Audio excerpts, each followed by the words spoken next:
वक्फ पर बवाल थमने का नाम नहीं ले रहा। सड़क से सदन तक विरोध और हंगामा जारी है।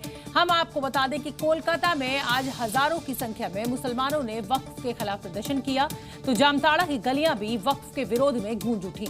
लेकिन सबसे पहले बात बंगाल के मुर्शिदाबाद की करेंगे, जहां वक्फ पर विरोध के बहाने जिस तरह बंगाल को सुलगाने की साजिश रची गई, वो कई सवाल जरूर खड़े करती है। ये तस्वीरें सवाल है ममता सरकार पर, जहां विरोध का मंच तो दिया, लेकिन अमन चैन की गारंटी देना सरकार भूल गई। आगजनी, पत्थरबाजी, तोड़फोड़, ये वक्फ पर प्रदर्शन की आग है। दी का बंगाल सुलग उठा। मुर्शिदाबाद के रघुनाथगंज में कट्टरपंथियों ने वक्फ के बहाने हिंसा की जो साजिश रची, क्या उससे दीदी की पुलिस अनजान थी? अगर हाँ, तो ये किसका फेलियर है? अगर नहीं, तो हिंसा का इंतजार क्यों? जरा इन तस्वीरों को देखिए। हर तरफ शांति दूतों की फौज, जो दावा करते थे शांति से प्रदर्शन करेंगे, उन्होंने ही बंगाल को आग लगा दी। क्या ऐसे ही वक्फ पर विरोध करेंगे भाईजान? सवाल ममता सरकार पर भी है। दूसरी राज्य सरकारों में कहीं ऐसी चिंगारी नहीं भड़की। बंगाल ही क्यों? आखिर क्यों मुर्शिदाबाद को आग के हवाले किया गया और कौन इसका जिम्मेदार है? जवाब तो देना ही होगा। शहर शहर विरोध का सैलाब वक्फ पर अपनी आवाज बुलंद कर रहा है। मुसलमान वक्फ के विरोध में जहां जहां मुमकिन है लाउड प्रोटेस्ट भी कर रहे हैं और सरकार से वक्फ संशोधन बिल वापस लेने की मांग भी हो रही है। कोलकाता से लेकर झारखंड के जामताड़ा तक वक्फ पर विरोध का बवाल जारी है। जामताड़ा की गलियों में वक्फ वाले विरोध का शोर गूंज रहा है। प्रदर्शन के लिए मुफीद जमीन बना जामताड़ा भाईजान के लिए वक्फ का नया अखाड़ा बन गया है।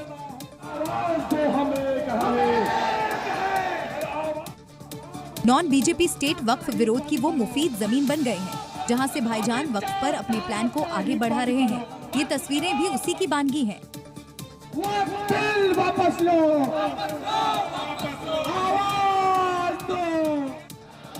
कुछ इसी तरह बंगाल भी वक्फ विरोध का झंडाबरदार बन चुका है। यहाँ भी दीदी के राज में वक्फ विरोध की आवाज खूब बुलंद हो रही है। किसान भाइयों ने आंदोलन करके कानून वापस करवाया है। हम भी देशव्यापी आंदोलन करके कानून वापस करवा करके ही दम लेंगे। सड़कों पर लेट लेट कर प्रदर्शन करते नजर आए, भले ही दूसरों की डगर बंद हो जाए। भाईजान को रोकने वाला बंगाल में तो कोई नहीं। कुल मिलाकर बंगाल से जामताड़ा तक सड़क पर वक्फ वाला बवाल जारी है। इंडिया ब्लॉक की सरकार वाले राज्यों में भाईजान को ना कोई रोकने वाला, ना टोकने वाला, फिर चाहे विरोध शांतिप्रिय हो या सड़क जाम प्रदर्शन। जम्मू कश्मीर विधानसभा में वक्फ वाला गदर दूसरे दिन भी जारी रहा। असेंबली में विपक्ष के विधायक मारपीट पर उतारू नजर आए और सदन की गरिमा तार तार करते भी नजर आए। कल विधानसभा में वक्फ बिल की कॉपी फाड़कर संसद के निर्णय का अपमान और आज मारपीट कर सदन की गरिमा को तार तार करते जम्मू कश्मीर विधानसभा के विधायक। ऐसा लग रहा है कि ये किसी असेंबली का नहीं, गली का गदर हो।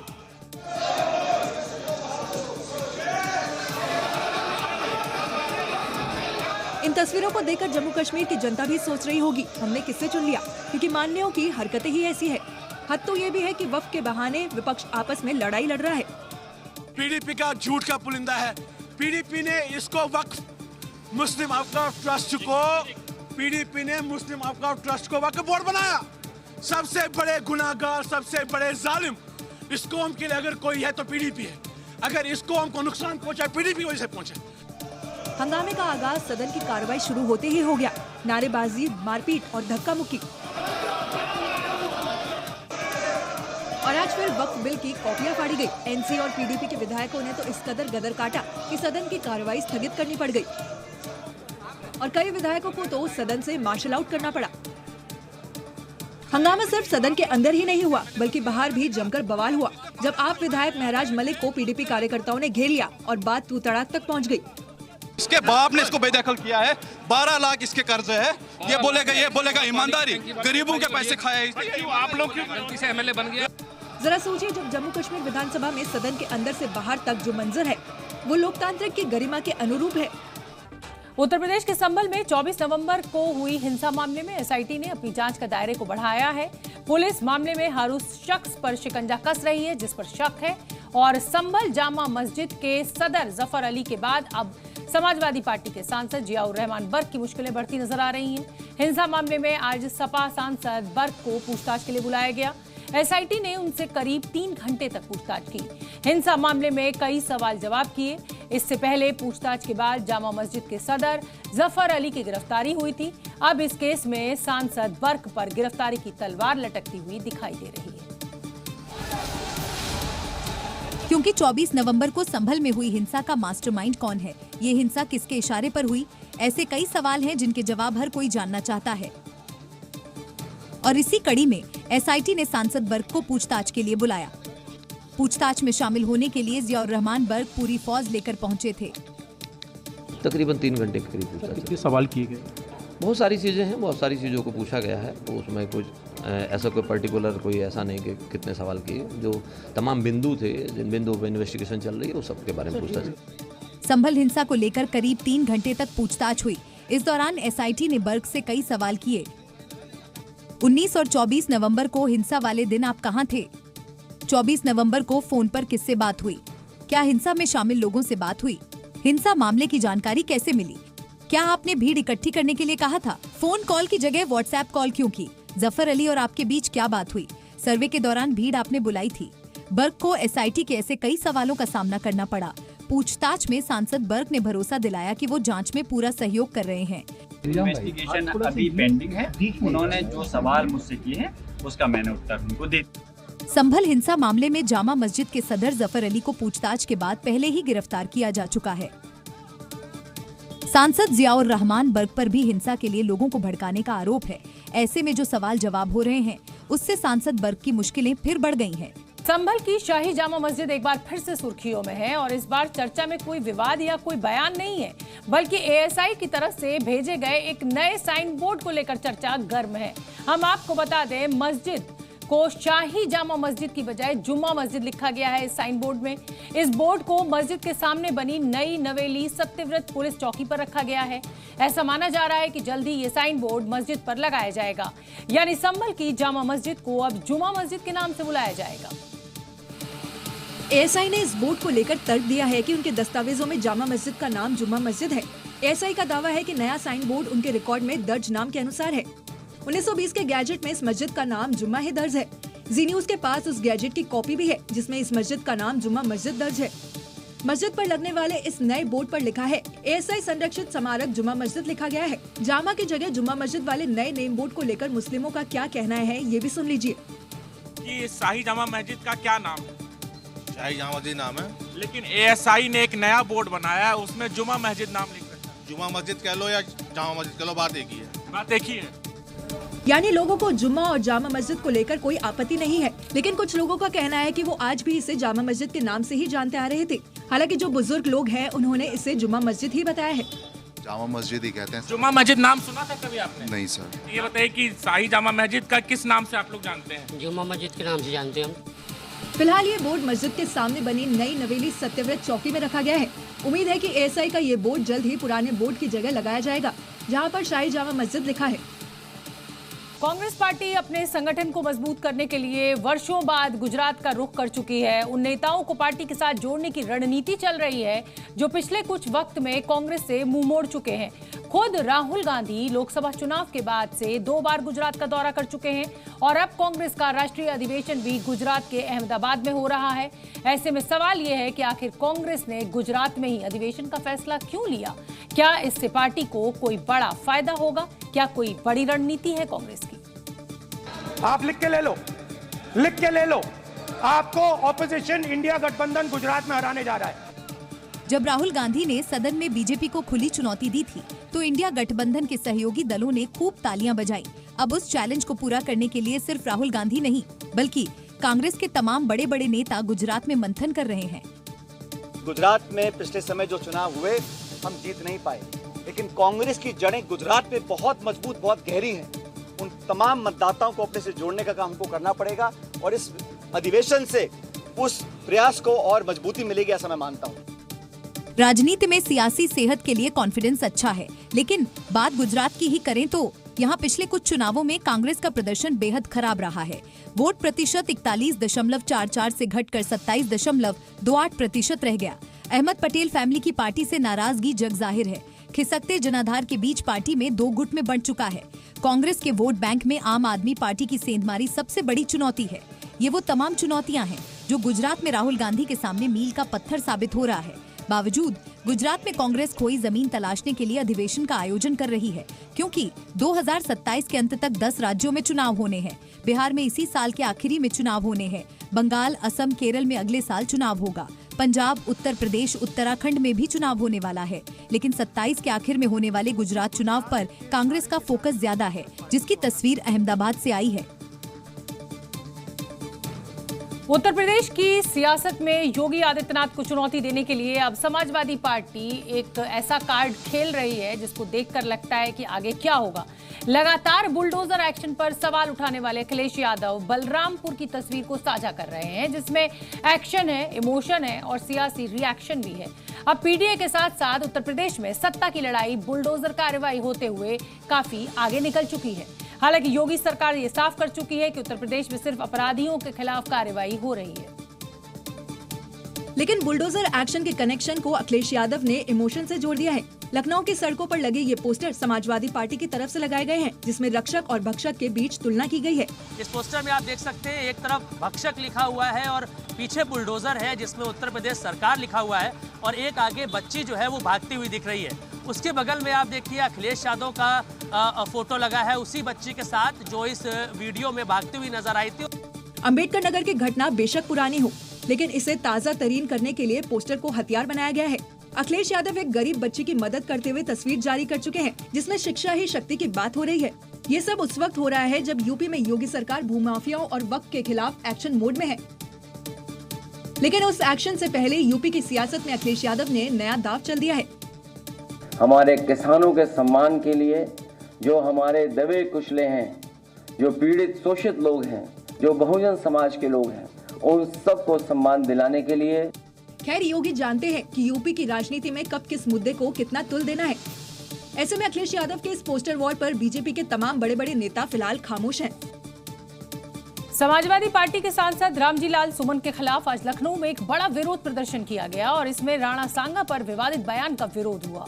बयान के विरोध में महासंग्राम यात्रा भी निकाली गई। इस दौरान 36 क्षत्रिय संगठनों ने बयान पर माफी मांगने और रामजी लाल सुमन को बर्खास्त करने की मांग की। लखनऊ में रामजी लाल सुमन के खिलाफ बड़ी संख्या में क्षत्रिय संगठन इकट्ठा हुए और हल्ला बोल प्रदर्शन किया। हाथों में राणा सांगा के पोस्टर थे और लगातार बयान पर माफी मांगने की बात कही जा रही थी।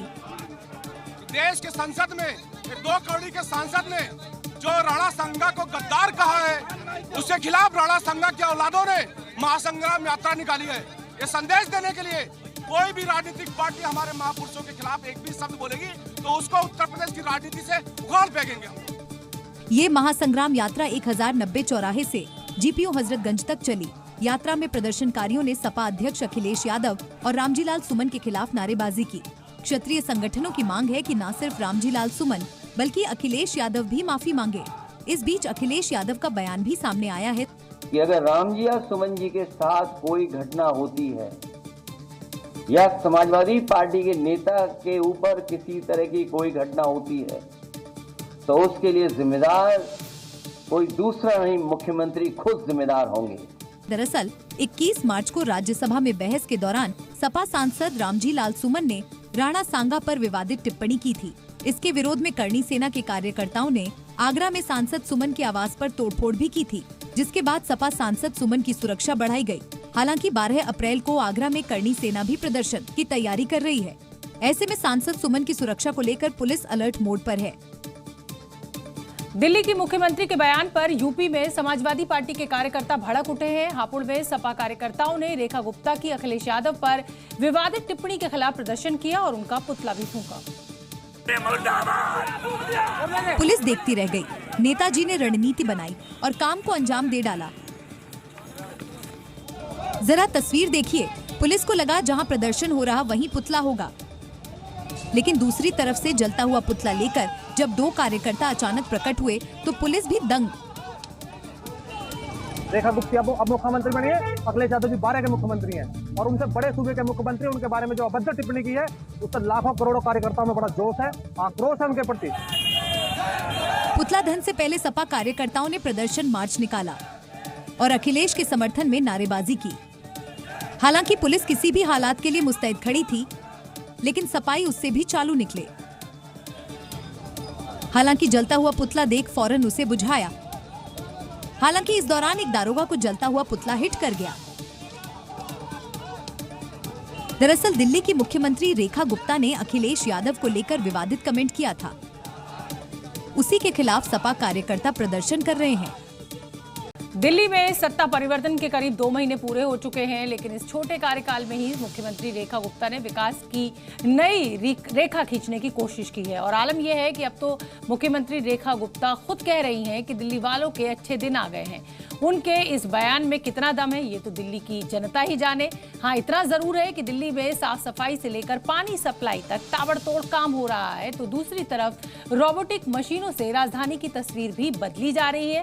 यानी जिन अच्छे दिनों का वादा दिल्ली की जनता से बीजेपी ने किया था उसकी शुरुआत हो चुकी है। हाँ, यमुना अभी भी उतनी ही गंदी है और उतनी ही पॉल्यूटेड है। अगर यकीन ना हो तो इन तस्वीरों को देख लीजिए, दिल्ली में बदलाव की रफ्तार समझ आ जाएगी।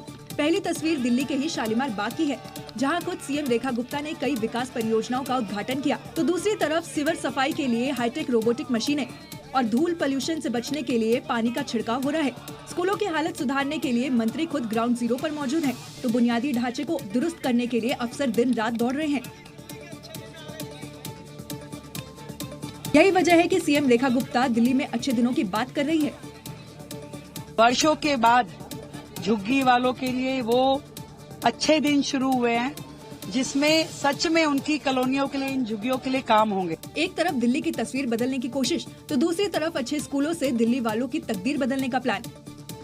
हालांकि जिस स्कूल में मंत्री जी ने विजिट किया उसकी दीवारें क्रैक हो चुकी है, हालत जर्जर है, लेकिन वादा है कि जल्द स्कूल दूसरी बिल्डिंग में शिफ्ट होगा।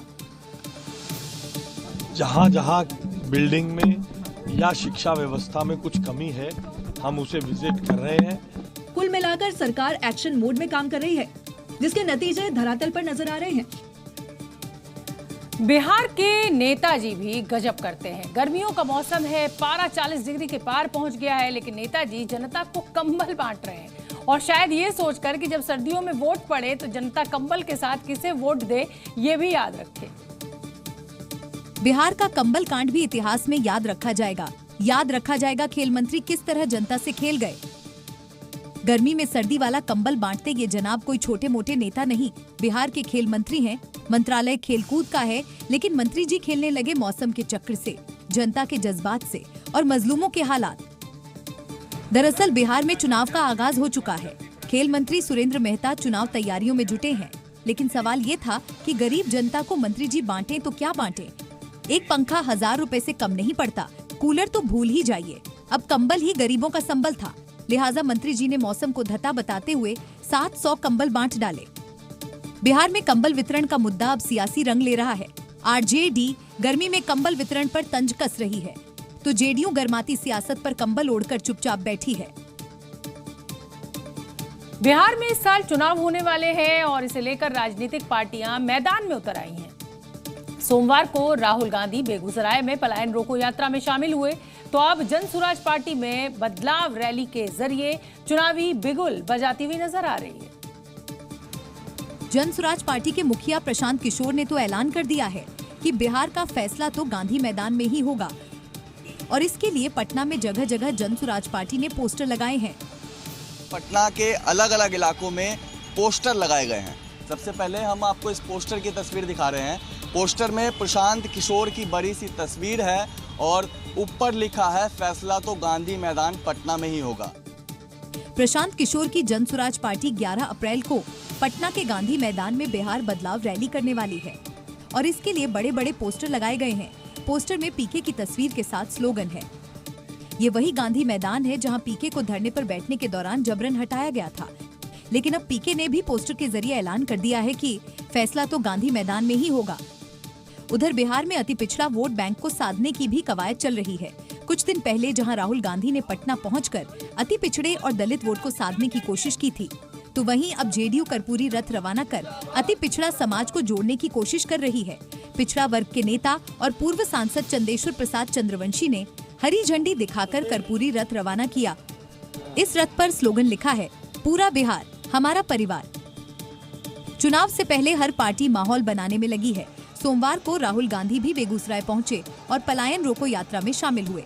इस दौरान राहुल गांधी ने पूरी रणनीति के साथ व्हाइट टी शर्ट मूवमेंट का आगाज किया, यानी बिहार में चुनाव से पहले दांव पेच की लड़ाई शुरू हो गई है। नेपाल में राजशाही की बहाली और हिंदू राष्ट्र की मांग अब जोर पकड़ चुकी है।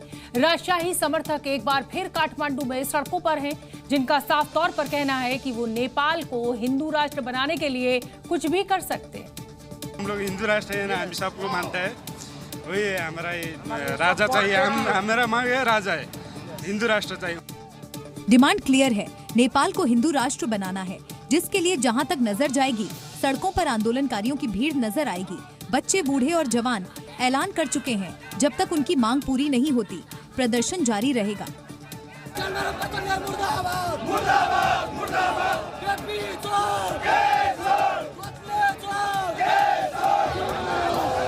नेपाल में राजशाही को फिर से स्थापित करने के लिए हालात तनावपूर्ण हो चुका है।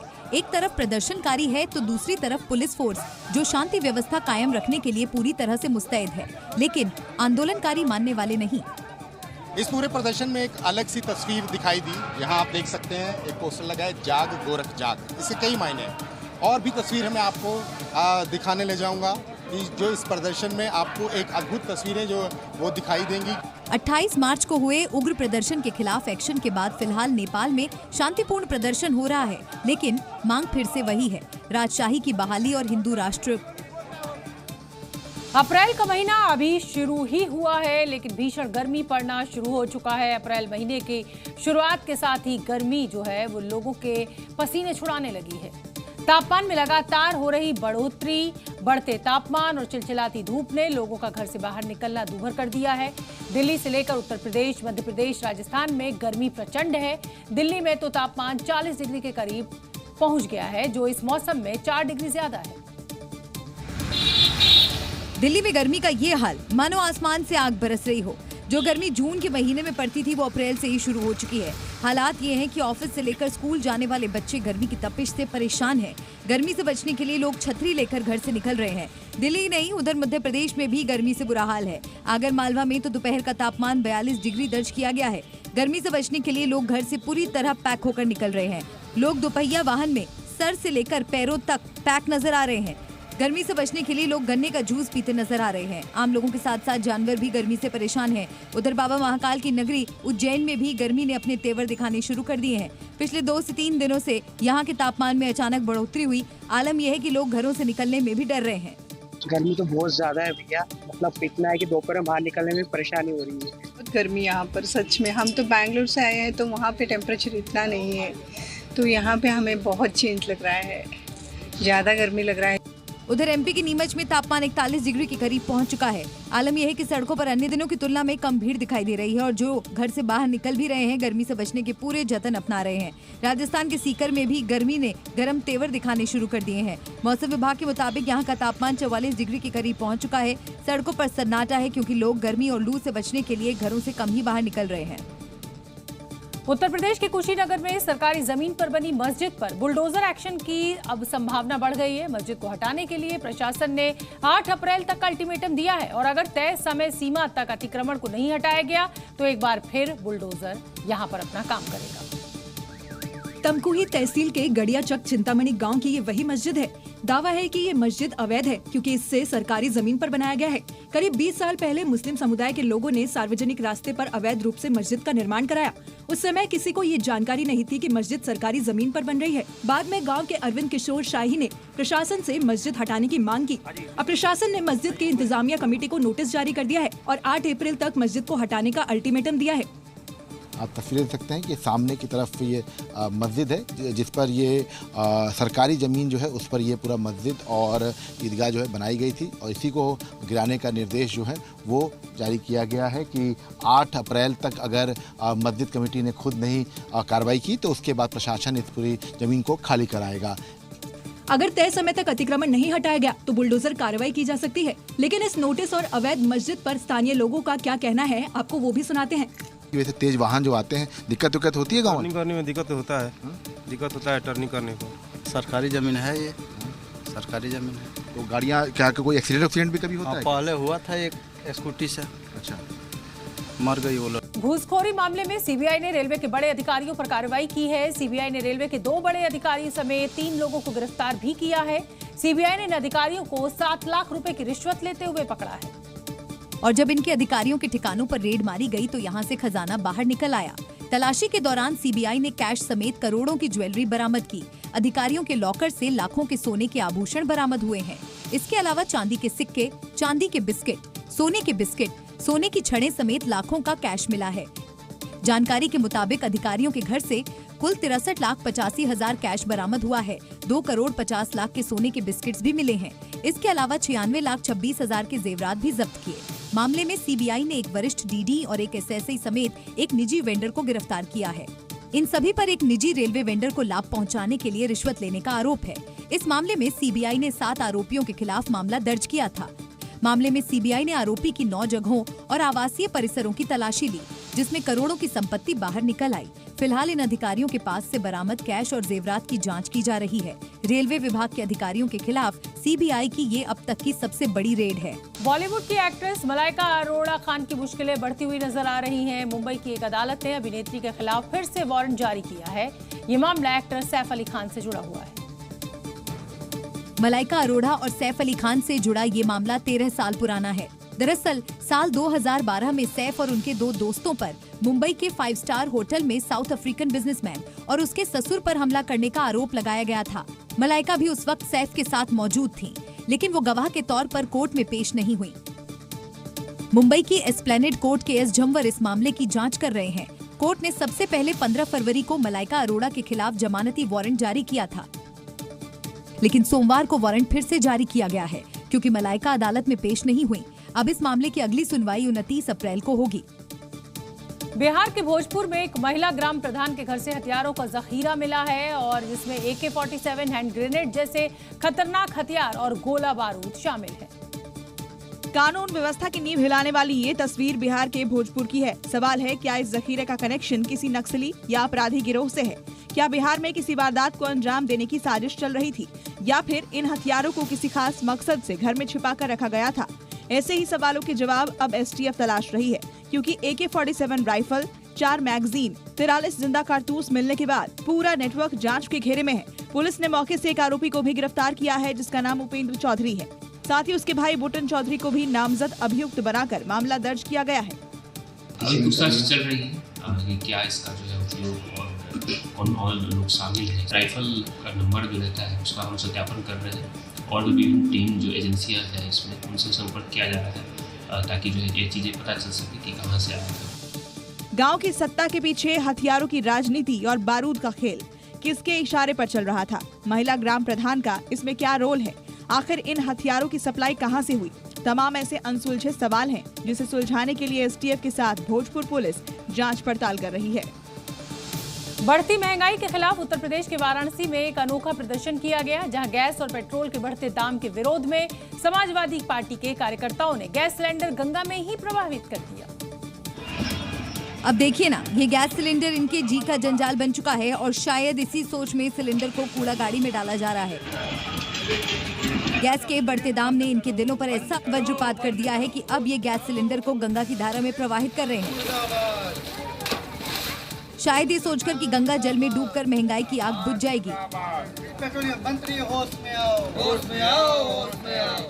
तस्वीरें वाराणसी की हैं, जहां गैस और पेट्रोल के बढ़ते दामों के खिलाफ सपा ने अनोखा प्रदर्शन किया। दरअसल केंद्र सरकार ने सोमवार को घरेलू गैस सिलेंडर के दाम पर 50 रुपए की बढ़ोतरी कर दी है, जिसके बाद दिल्ली में अब घरेलू सिलेंडर के दाम 853 रुपए हैं, जबकि मुंबई में 852 रुपए का सिलेंडर मिलेगा। कोलकाता में एक सिलेंडर की कीमत 879 रुपए है, जबकि चेन्नई में एक सिलेंडर की कीमत 868 रुपए से ज्यादा है। पेट्रोल डीजल के दाम में भी इजाफा हुआ है। दिल्ली में पेट्रोल की कीमत 94 रुपए 72 पैसे लीटर है, जबकि मुंबई और कोलकाता में 1 लीटर पेट्रोल की कीमत 103 रुपए से ज्यादा है। और इसी के विरोध में सपा कार्यकर्ताओं ने पहले तो LPG सिलेंडर को नगर निगम की कूड़ा गाड़ी में डाला और फिर कुछ घरेलू सिलेंडर को गंगा में प्रवाहित कर बढ़ती महंगाई का विरोध किया। उत्तर प्रदेश पुलिस अपराधियों का ऐसे एनकाउंटर करती है कि कई बार तो लोग ही सवाल खड़े करने लगते हैं, लेकिन एनकाउंटर पर सवाल उठाने वालों को कुशीनगर से आई तस्वीरें जरूर देखनी चाहिए, जिसके बाद जेहन से ये फर्जी मुठभेड़ के सवाल सिरे से गायब हो जाएंगे। पुलिस और बदमाशों के बीच मुठभेड़ का ये सीन फिल्मी कतई नहीं है, न ही ये कोई रिक्रिएशन है। ये ओरिजिनल एनकाउंटर है, 100% ओरिजिनल।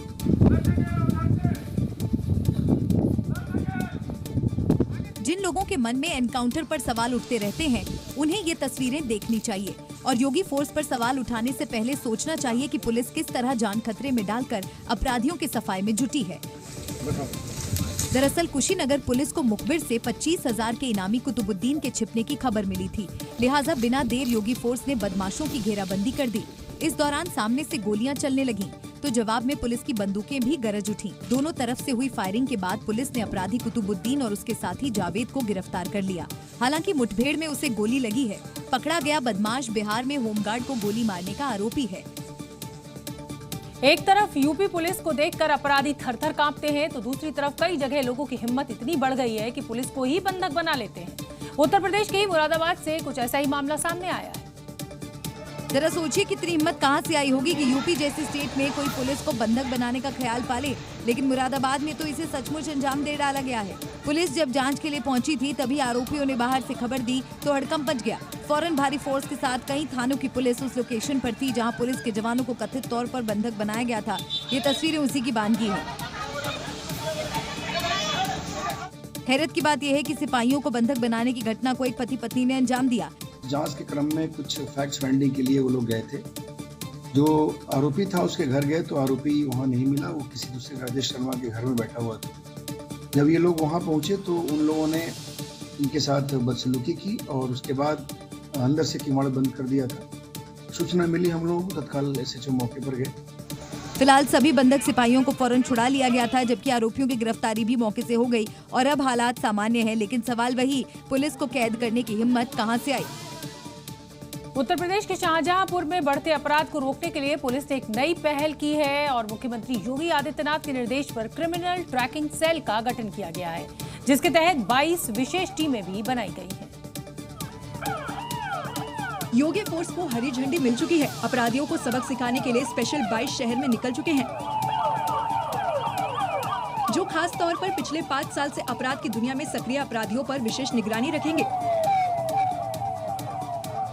स्पेशल पुलिस फोर्स के टारगेट पर गैंगस्टर, क्रिमिनल और भूमाफिया जैसे अपराधी हैं, जिन्हें फ्री हैंड दे दिया गया है। इनका फोकस शहर में क्राइम कंट्रोल में अपनी भूमिका के साथ कानून व्यवस्था बनाए रखने पर है।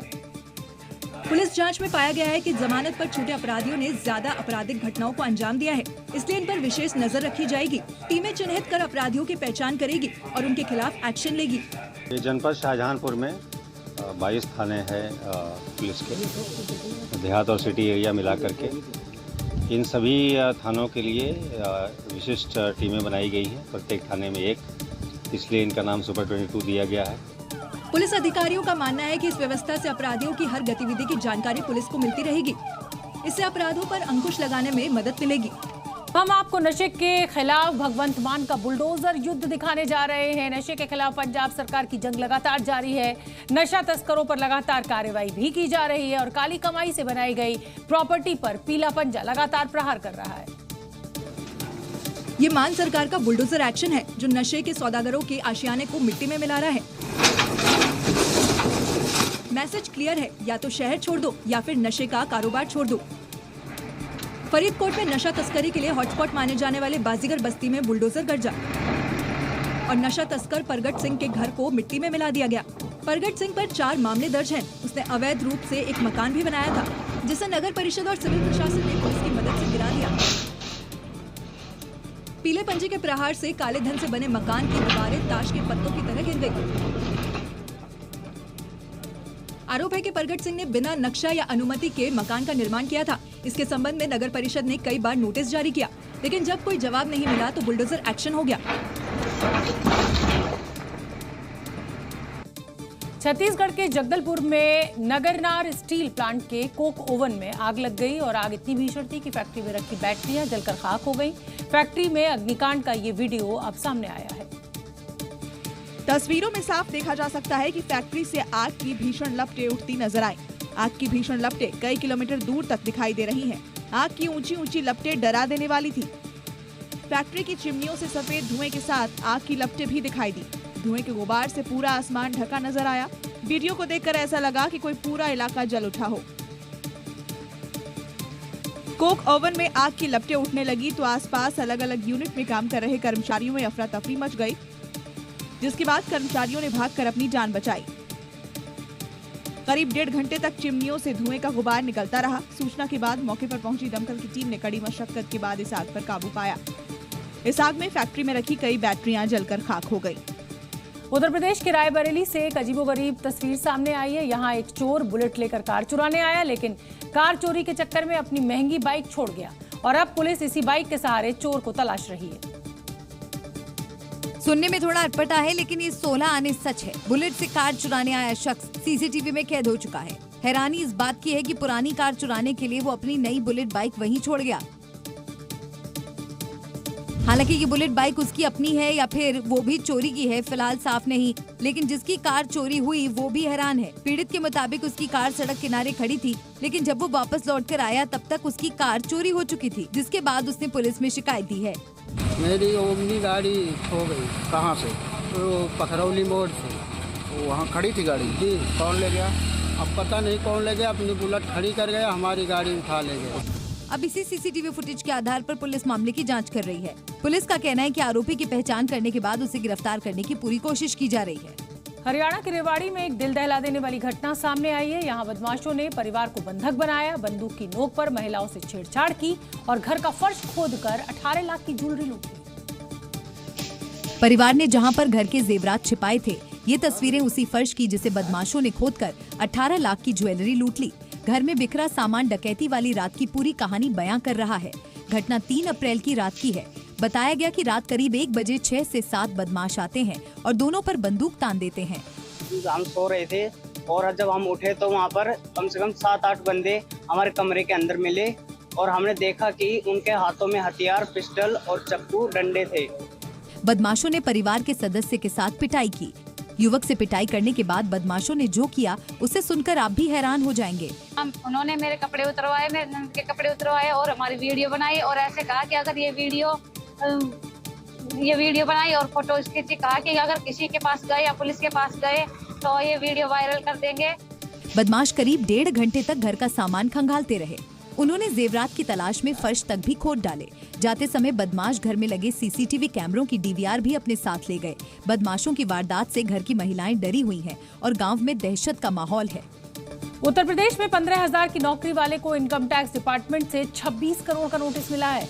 बिल्कुल ठीक सुना आपने, 26 करोड़। अब हरदोई का ये परिवार परेशान है, अधिकारियों और दफ्तरों के चक्कर लगा रहा है। हाथ में 26 करोड़ का नोटिस लिए परेशान दिखने वाला ये वही शख्स है जिसके नाम फरमान जारी हुआ है। आयकर विभाग के नोटिस में कहा गया है कि राजेश के नाम से हरियाणा और पुणे में 2 कंपनियां चल रही हैं। इन पर भारी कर बकाया है। राजेश का कहना है कि उसने न तो कोई कंपनी खोली है और न ही कभी इतनी बड़ी रकम का लेन देन किया है। उसका मानना है कि दिल्ली में नौकरी के लिए इंटरव्यू के दौरान जमा किए गए दस्तावेजों का दुरुपयोग कर फर्जी कंपनियां बनाई गई हैं।